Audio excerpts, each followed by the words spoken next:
Assalamualaikum warahmatullahi wabarakatuh. Perkenalkan, nama saya Muhammad Ujang Ismatullah dari kelas X3.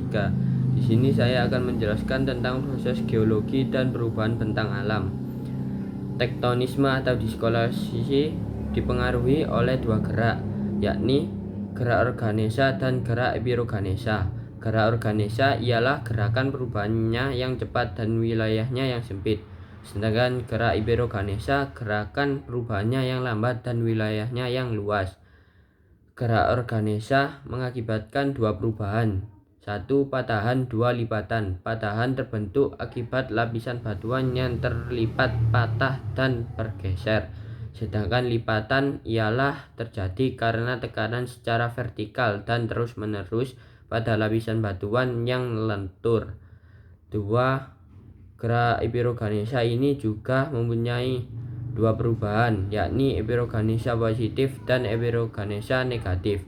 Epiroganesa positif ialah seolah-olah permukaan lautnya ini lebih tinggi daripada daratannya, sedangkan epiroganesa negatif ini seolah-olah permukaan lautnya menurun dan daratannya itu lebih tinggi.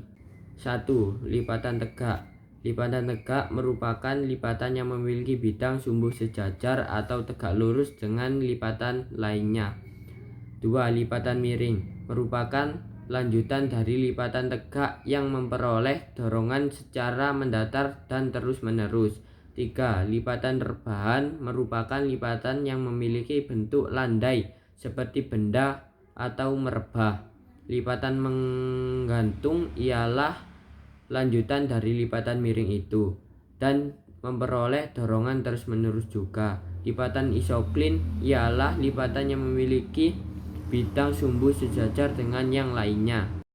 Normal fault merupakan patahan terbentuk akibat tekanan gaya gravitasi yang mencapai maksimum sehingga menyebabkan lapisan blok batuan itu menurun.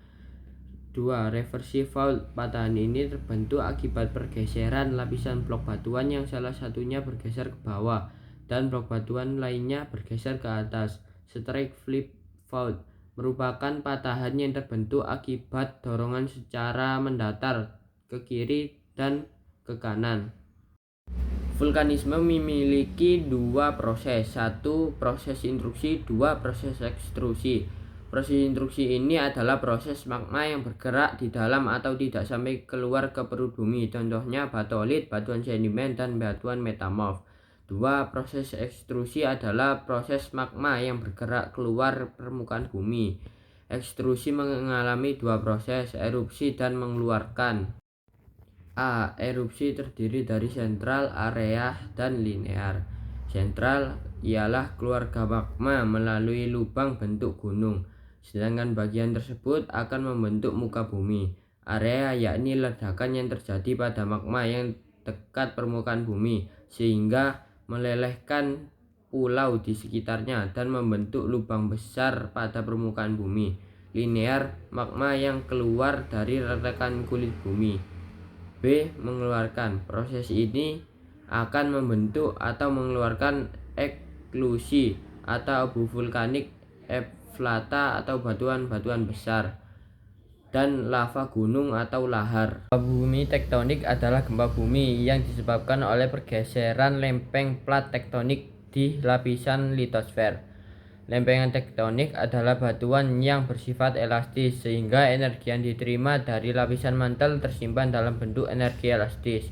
2. Gempa bumi tektonik terjadi akibat pergeseran lempeng plat tektonik di lapisan litosfer. 3. Kerusakan bangunan, terjadinya longsor dan terbentuknya gunung berapi baru. 4. Kelaparan, kemiskinan menimbulkan penyakit baru dan melumpuhkan sistem ekonomi dan politiknya. Selanjutnya saya akan menjelaskan tentang gempa bumi vulkanik. Gempa bumi vulkanik adalah gempa bumi yang disebabkan oleh aktivitas magma pada gunung api di suatu wilayah. 2. Gempa bumi vulkanik terjadi akibat aktivitas magma pada Gunung Merapi. 3. Terjadinya retakan tanah deformasi atau perubahan bentuk dan posisi tanah. 4. Kelaparan, kemiskinan menimbulkan penyakit baru, melumpuhkan sistem ekonomi dan sistem politiknya juga.